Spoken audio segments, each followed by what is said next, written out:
Good evening, Bill. Good evening, Sandi. Are you feeling calm and ready to speak in a sensible Yes, way? absolutely. Always.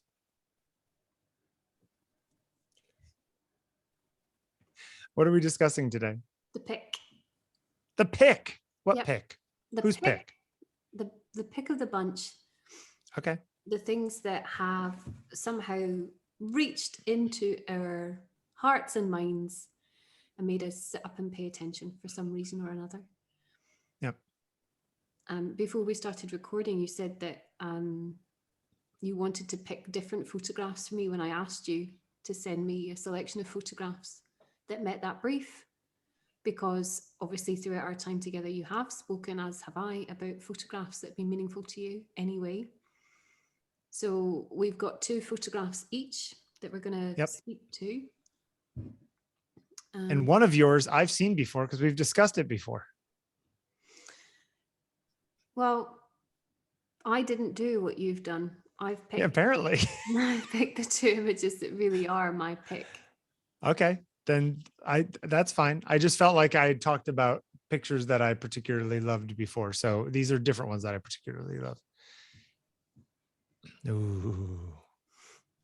By the way, did you notice the file that I sent you is crazy high res because it's an actual glass plate negative? It's kind of amazing. Do you look at this picture? Does it do anything for you?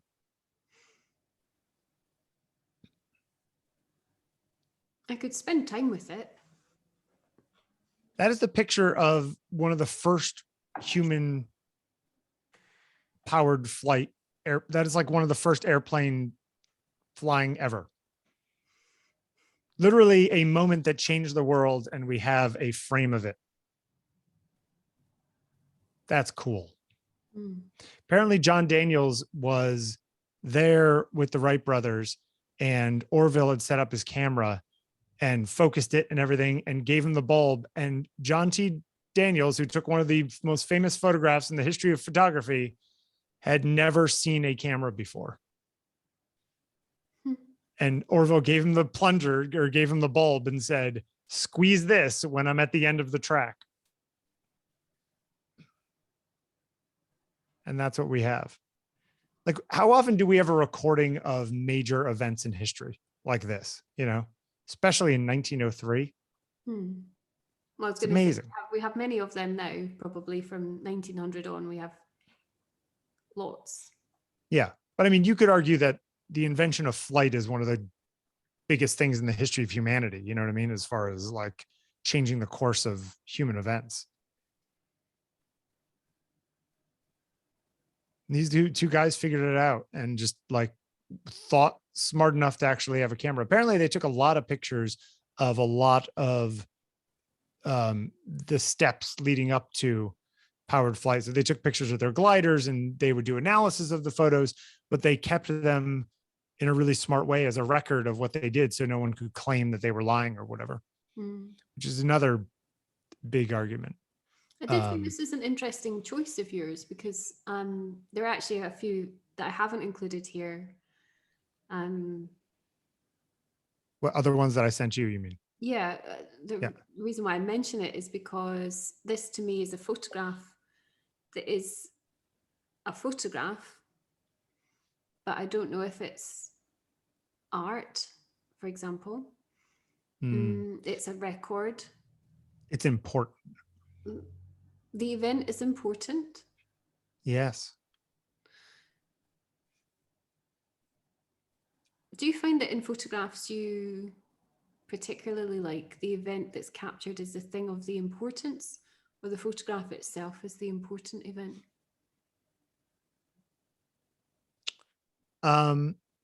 Interestingly enough, in both of my choices for today, it is the former, although I go probably 50-50 normally on that.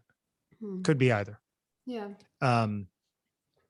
Both of my pictures today are in some way sort of historical moments that were captured.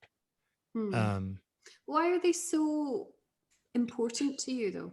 Why is this so important to you? I think it's because, well, I'm a history buff, like a real history nut. And I will often put myself in my mind into I think about what it must have been like to be these people, to be Wilbur over there on the ground with his little cap on in probably 30-mile-an-hour winds down in North Carolina on the Outer Banks where they were. And just knowing that there is a dividing line in the history of the world, and this is one of them. This is like one of those things you can lay down of like, yep, everything before this and everything after this, completely different game. And somebody was there to capture not only that it happened, but that you can see details. You can see the shovel on the ground. You can see the little stool they were sitting on. It's real in a way that, even though, yes, Orville set up this camera and got a good angle and whatnot, this isn't perfected. This is, I feel like you could, especially if you look at the original file of this, because you can find really high-res scans of this online, and it's really detailed. And you can, if you can open it up on a computer and you can zoom in and you can almost like dive in, and it feels like you're there in a really kind of creepy way. And I don't know, there's just something magical about that maybe because ultimately I wish that I could experience moments like this in my life, like be there when something changed like that. And here's a record of something that actually happened that they do have a record of that. So I don't know. There's something about it that just makes me, it's the confluence of photography and history, plus I think it's a really cool photograph. I don't know. Something about the Wright flyer is cool from an engineering point of view. You've been to DC, haven't you? No. You've never been to Washington. Okay. If you ever get to go to Washington and you go to the Air and Space Museum on the mall, you can see this flyer. It's like, it's there, you walk into this room and there's that airplane, it's just kind of crazy. So yeah, that's why I like it. Doesn't do anything for you, huh? It's funny. I see the romance in this.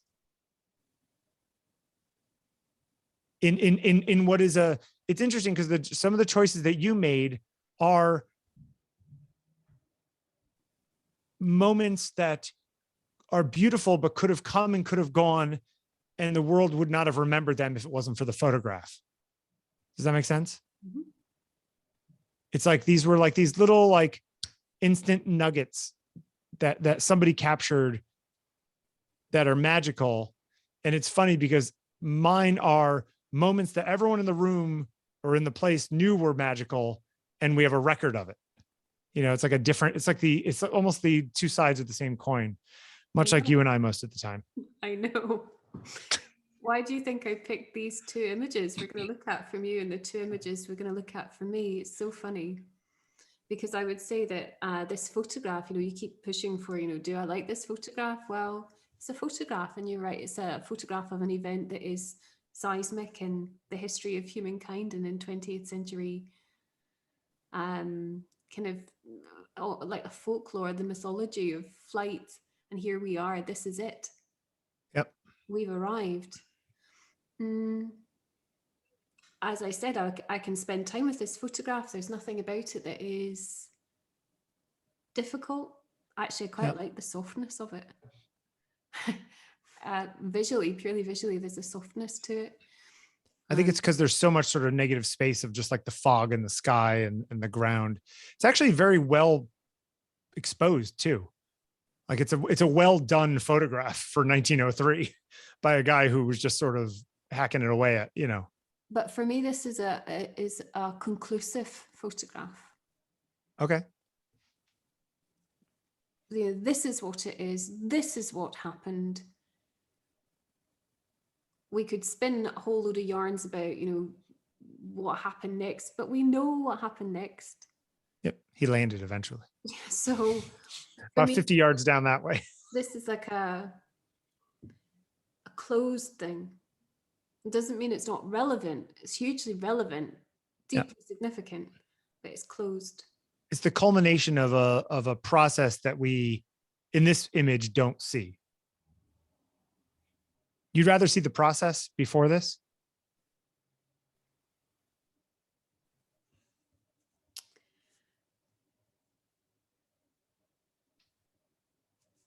I don't think there's a rather. Okay.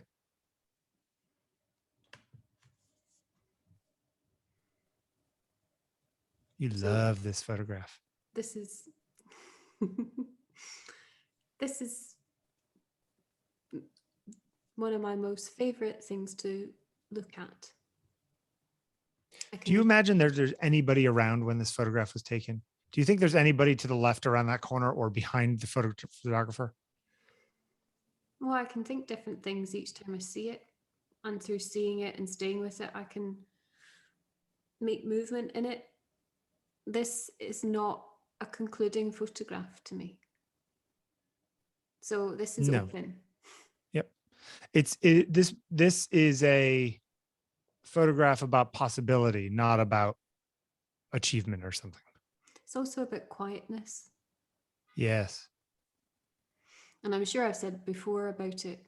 It is one of the photographs, or indeed it is the photograph, I would say, started me on a path of making photographs in the way that I do. It really somehow got into me, this image. And there's many images that Luigi Ghirri made in Capri. But this one. What year were you born in? 79. Okay. This one. I was just wondering if it was kind of magic. It's also interesting to pair it with the Wright brothers.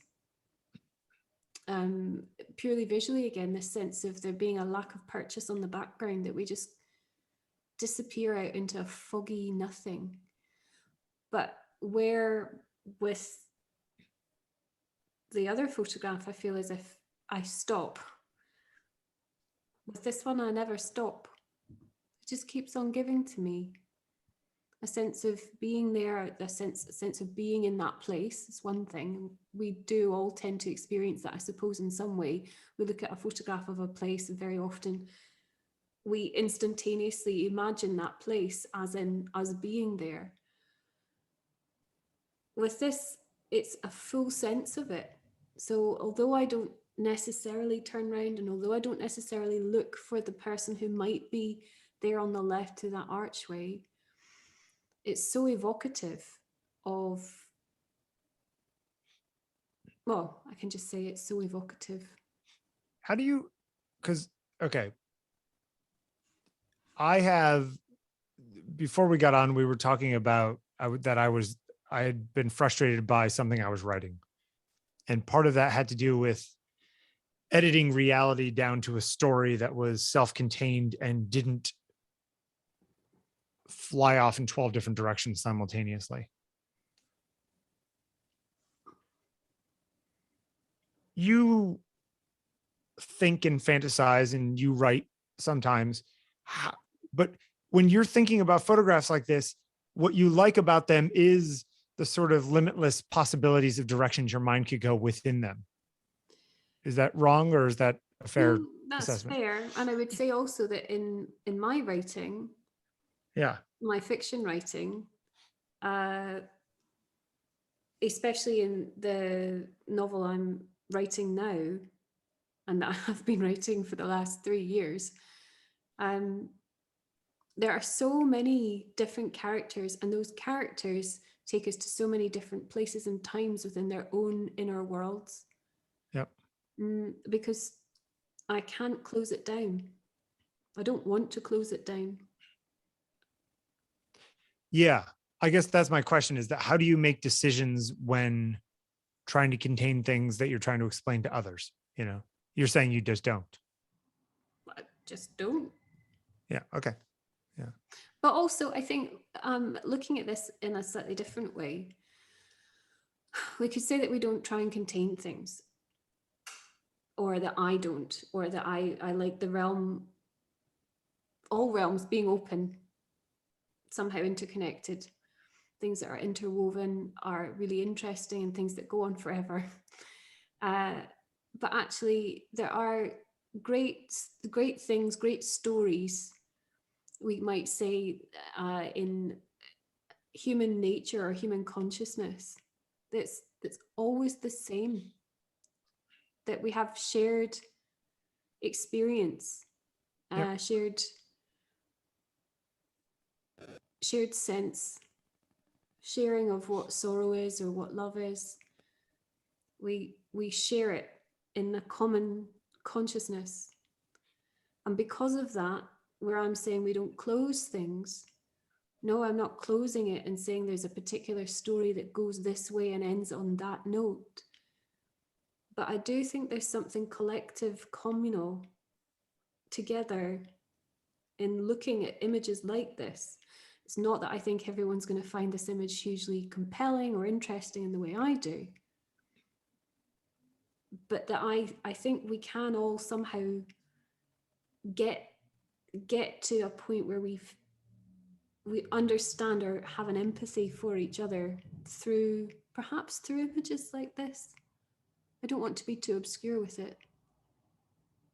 It's not giving us very much, but what it's giving back is an opportunity to share. Right.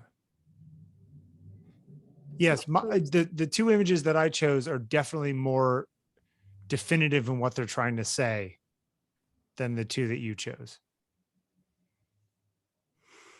Which, again, very much in keeping with you and I. Yeah. I wonder if anyone can tell which one of us picked this one. And here's the thing, Sandi Robertson. I hate boxing. I don't like sports. I don't care about who wins, who loses. I don't like competition. None of that. I don't like any of it. I think the composition of this photograph is freakishly good. Yeah. I mean, it's like Neil Leifer says this when he talks about this image. Yeah.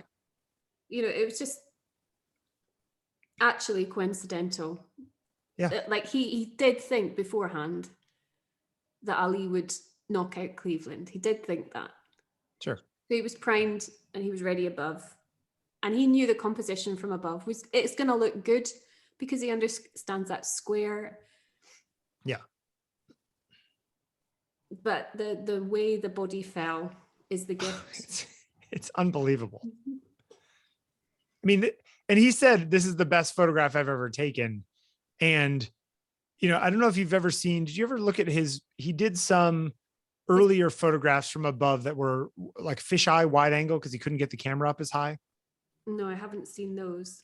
And he talked about it as, you know, they were basically good experiments, but then he got the opportunity to get the camera 80 feet up above the ring like this one. And he was just like, okay, now I got it. But it is interesting that he had basically, this wasn't his first rodeo of shooting from above. You know, he had gotten the chance to refine it over time, which is also, it might be his favorite photograph, but also it's not considered to be his best photograph. It's not. He says it's his best, but it's like, not considered to be the most famous sports photograph of all time. I mean, he is responsible for that image. Again, it was of Ali, but with Liston. Down on the ring. Yeah. Yeah. Sonny Liston or whatever. Yeah. Liston. But this one, I don't know how anyone could say this isn't a fabulous photograph.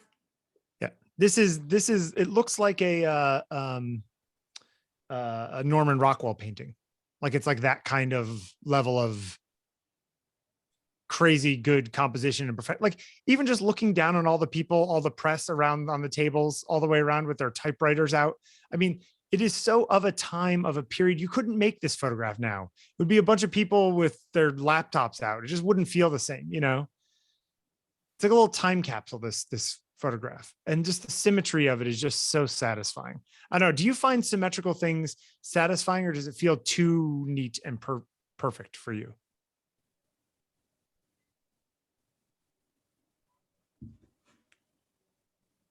Like, do you look at this and does it give you calm, or does it make you anxious that it's so perfect? It doesn't make me anxious. Okay. Some people that's true though, right? Where it's sort of, it makes them feel awkward that it's too correct. It's too right.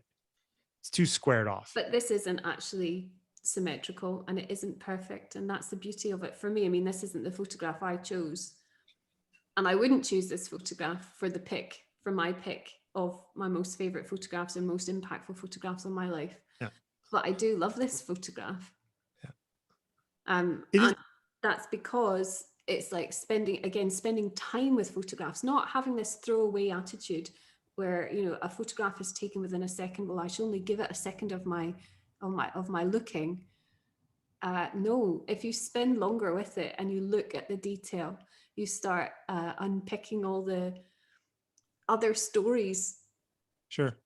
Again, a sensory experience. One might imagine the sound that's come before, the sense of it, the smell of it, everything. Yeah. Yeah. This photograph is very evocative of all the sense memory of what was probably happening at the moment, you know, at the time. I mean, like you, I don't like boxing. And I have to say, actually, I find boxing barbaric. Vulgar. Yeah, I don't like it at all. I agree. But I look at this and I just think, wow, that's so good. It's just so good. Like I could imagine being the person, this is the other thing with me. I could imagine being the person who made this photo and just being like, hot damn, I got that right. You know, like that's so good. Like, yes, that's what I wanted to do. And it worked. Like I could imagine in my own head, that's how I would see it. Do you know, it's really lovely listening to you talking about something with such enthusiasm. Well, I mean, ultimately, and I may have said this before in the 4 billion conversations we've had, including the ones about my own work, but all I want to do is take the kind of pictures that if I looked at them and they were somebody else's, I wish I had taken them myself. Does that make sense? Like I'll see other people's photographs occasionally and I'll be like, damn, I wish I had taken that. Like that's the kind of thing I want to do. So occasionally when I get lucky and I take something that does fulfill that sort of, wow, if this was somebody else's photo, I would be really jealous of it. Oh, I did take it myself. You know what I'm saying? Like there's this, I wish I was good enough to take a picture that good. And every once in a while you get lucky and you get this special buzz you get where you're like, ooh, it worked after all of that effort and time and energy and preparation and work and, you know, luck and happenstance and everything just clicked and you get something that is actually kind of magical. And that kind of, you know, the conversation we had last week about the paintings and how my argument was that there's a certain level of excellence that feels like it has magic just because it's so excellent. Yeah. I was thinking about it the other day, just in the case of, I feel like there are properties that emerge from very good art, which elevate it. For example, you could write a story not thinking about the themes at all, but if it's a story that works in so many different ways, people could look at it and say, oh, you know what? She was wearing a red scarf. And then we could go all the way back to some Greek myth about somebody with a red scarf and see that's what they were referencing. It's like, no, they weren't at all. But it's the fact that that story works so well, you can analyze it in 12 different slices and it still works, you know, it's sort of, but those properties are emergent out of the fact that it was extremely well done in the first place. And I feel like this is one of those photographs that, listen, it's a photograph of a guy who knocked another guy out in a boxing ring. How many times have we had that shot? But none of them look like this. You know, this one is unique. This was inspired. This was like a really good idea that was very well executed and deserves to be, you know, one of the top 100 pictures of the 20th century or whatever it is, as far as I'm concerned. I like this better than the one of him standing over Liston. Yeah, I do. I don't know. Sorry, I didn't mean to get all excited. No, I love it. I love it. I would just like to say, going back to my much, much quieter photograph that preceded this one, that Luigi Ghirri, sometimes we talk about photographs and photographers and people that are so famous that everybody seems to know. Luigi Ghirri, I mean, he died, unfortunately, very young. He died at 49 from a heart attack.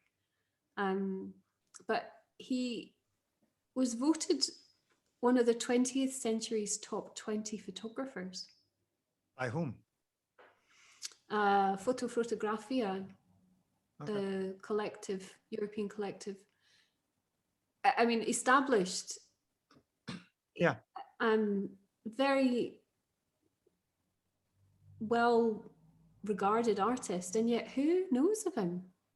I mean, I know of him because I've loved his work all this time, and that was accidental. I've never ever seen him cited or heard his name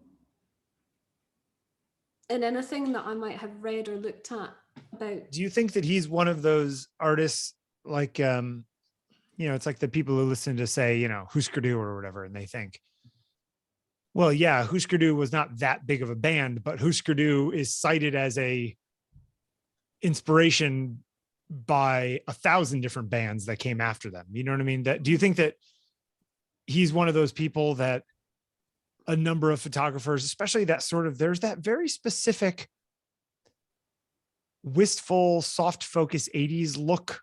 Well, there's I'm talking about, the movement in the 80s. Yeah. Yeah. That he was the pioneer of, really. Yeah. But that's what I'm saying. And then all these people ran with it, So unfair, I think, sometimes with well, it's like we talked last week about Georges de la Tour. I mean, his work was entirely lost for centuries until someone was looking at Vermeer and got them muddled and discovered him. And I wonder with Ghirri if that's going to happen. There are such fine photographers, and also photographers who in their moment have been classed as being the best, but they are so rapidly forgotten.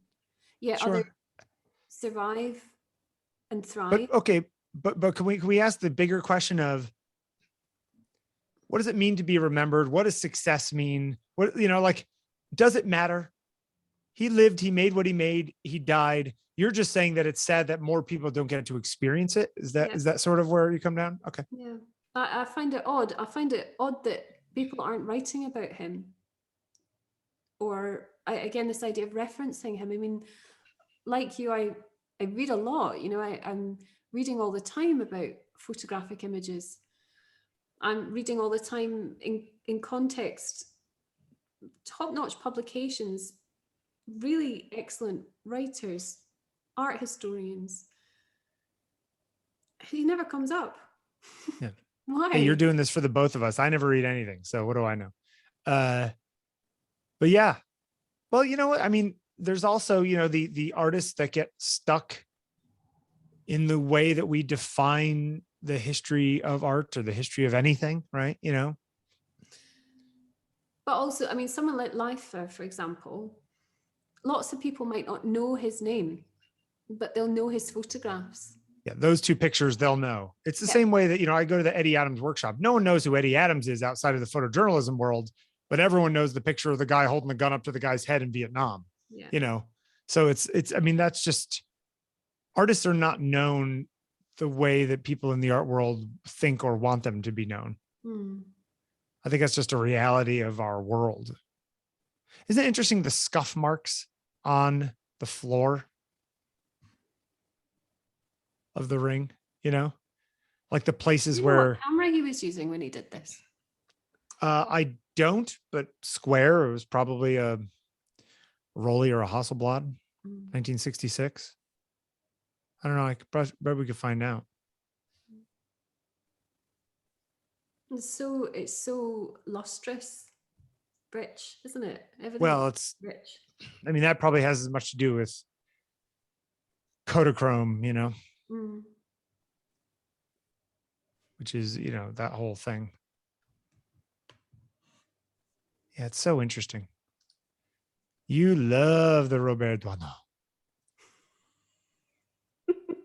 Come on, say it how you want to say it. Robert Doisneau. Oh, is the S is really strong like that? Okay.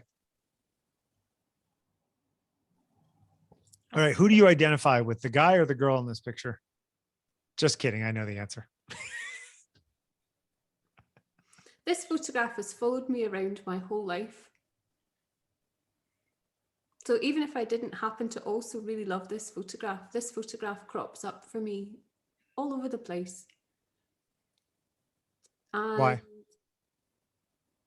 I think because maybe by means of other things I love. I love jazz. Mhm. And in fact, for my, because I'm just fickle, when we were tasked with writing our dissertations for our undergrad and everybody set about writing about photographers, I wrote about jazz. And I spent a lot of time, especially in Glasgow and London, interviewing jazz musicians, very, unknown jazz musicians, session musicians. How come you and I have never discussed jazz? We got to discuss jazz. And this photograph, is, again, this sort of evocative, but it is in many ways also much more closed than the Ghirri image I've selected, because it is of its time, and discernibly so. I mean, we can look at this and we would guess that it's telling a definitive story, or at least it's telling something you could imagine as a definitive story. Yeah. It is up to a point, and then of course one can build upon that whatever narrative one wants. But this photograph is very meaningful to me. It is the pick because it didn't inspire me to become a photographer, but it did in some ways inspire me. It inspired me. Okay. There's something about her particular femaleness and the striking gaze of her back at me. And I also think I could imagine you wanting to be in that exact dance position too. Well, of course, and wearing that exact outfit. Yep. I could totally see all of it. Yeah. And dancing with that very handsome man, all the things. But it has just always had this place where it recurs. So I might not see it for a while, and then it just happens to be somewhere that I'm looking. I mean, I love this photographer anyway. The work is, I mean, it's humanist photography at its best. Yeah. Sometimes a little overly romantic. Well, of course. I was trying to be light and subtle. I find a little bit, it's like dripping with honey for me, a lot of his work. It is. I mean, his most famous photograph is the kiss. Yeah. Which it turns out he did pay them, right? Is that what we decided? They're actors or something. It was not the final line on that. They were actors, but he didn't hire them. Oh, is that true? Okay, I forget. I've looked at it up a number of times, and I always forget exactly what the real story is. I mean, now for anyone listening, we're not talking about this photograph anymore. We're talking about Doisneau's other very famous photograph, The Kiss, and it is the epitome of lovers in Paris, a young couple kissing on a Parisian street. They were actors. Doisneau had seen them and had seen them kissing, but he was a very kind of humble and quite a sort of retiring, shy person. And so it was outside his comfort zone to just take a photograph of them. Yeah. But he thought they were so charming. This picture, everyone, you've seen it all before. But yes, so go ahead. He did stop them and he said to them, "Would you mind kissing again for the camera?" I think he believed that would give them back some control. And so fine, they kissed for the camera, and I think they kissed for the camera in 3 different locations for him. Yeah. The photograph was actually commissioned, I think it was by Time. Somebody somewhere in a magazine, a publication in the States wanted a couple kissing in Paris, So it's how limp her arm is in that one. Oh, so good. The sad part about this is that in the 80s, a couple came forward and said that the couple in the photograph was them. And Doisneau's daughter was his assistant. So Doisneau and his daughter took this couple out for lunch and they discussed the photograph. And it turned out that I think the woman in the couple wanted some financial compensation for their image having been taken. And Doisneau knew it wasn't them, but he didn't want to burst the magic for them. All these years, they thought that had been them. So he didn't say anything? They didn't say anything. And then they sued him. They sued him. And it absolutely destroyed his faith in humans. Well, that happens. Yeah, anyway, the real couple actually much more gracious about all of this. The female, I don't know what happened to the man, but the female received a signed special print from Doisneau of the photograph that she then auctioned, and it went for something like well over $100,000 to a private collector at auction. So she considered herself paid. But the fact is that this other couple, he'd done them such a kindness by not wanting to disabuse them of their fantasy, really, that this had been them. And they told all their friends for all these years that very famous Doisneau photograph was of them. And what did he get for it? Sued. And, yeah, he was sued. No good turn goes unpunished. No, it just, reading about it, I mean, he had such a miserable life early in his life. He was orphaned very young.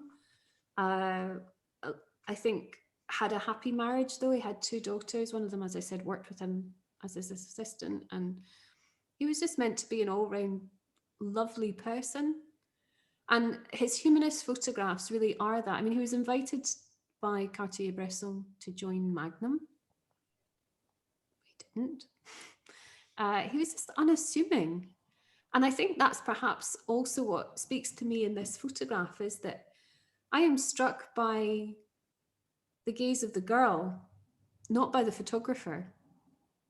The sense of the photographer comes much later, but nonetheless is still extremely special. You know, the photographer isn't getting in the way of this photograph. And yes, you might say it's dripping in honey. Many of his images are. Not as much this one, but the other ones, yes. Yeah, many of them are. But also he treated things with kindness.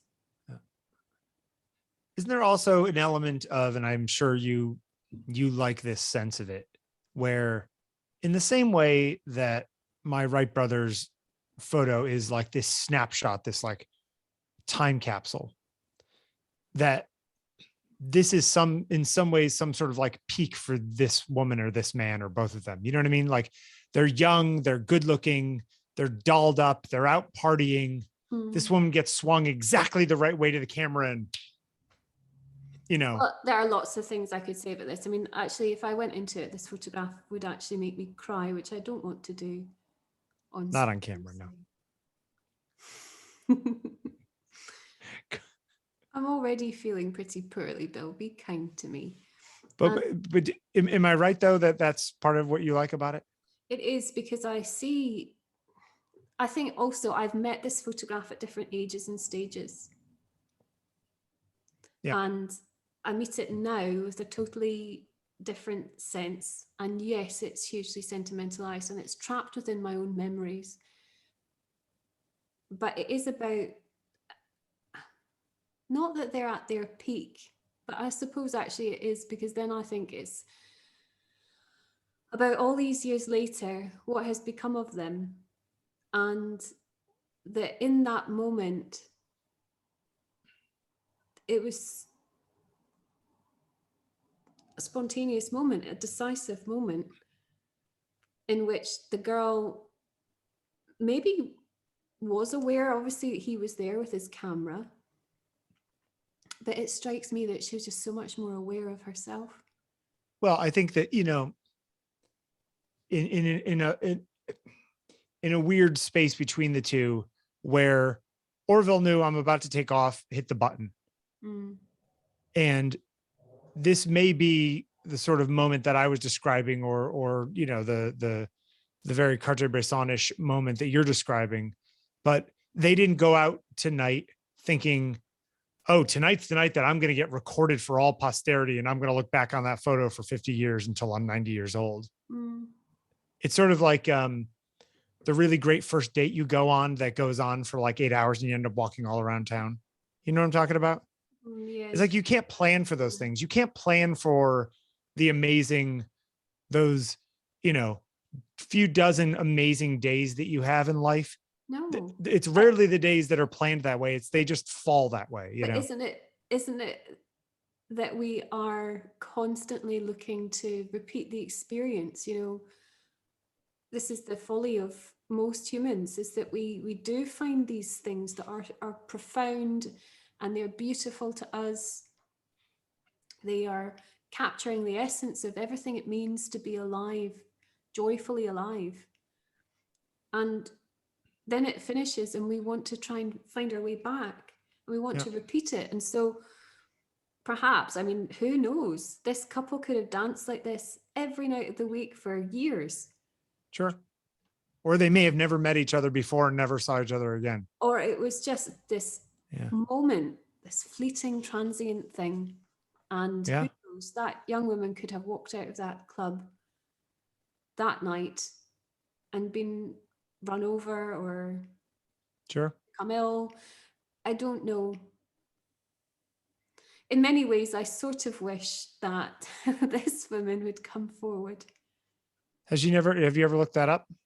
I've never been able to find anything. And in actual fact, though this photograph is a very well-known photograph, in one way, it's not a very well documented photograph. Doisneau in his life amassed 450,000 photographs.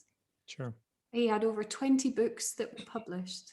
The 50s were his heyday. By the time it got into the 60s, they were kind of, he was over the hump of his success, really. He worked his whole life, never stopped working. He was always in demand in one way or another. But this period, the 50s, was really the zenith of his work, his working life. And because there are so many photographs, he was very, very good at actually photographing children's street culture, for example. Yep. His contemporary Isis, who was the Lithuanian photographer who photographed around Paris, circus and children especially, very similar, this kind of kindness, this tenderness, humanity, looking at these children, grubby children playing in the streets.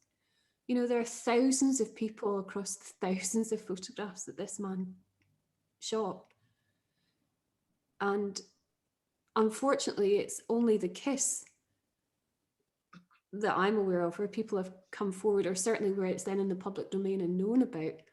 And what a sad story, as we've heard, the kiss turned out to be for Doisneau.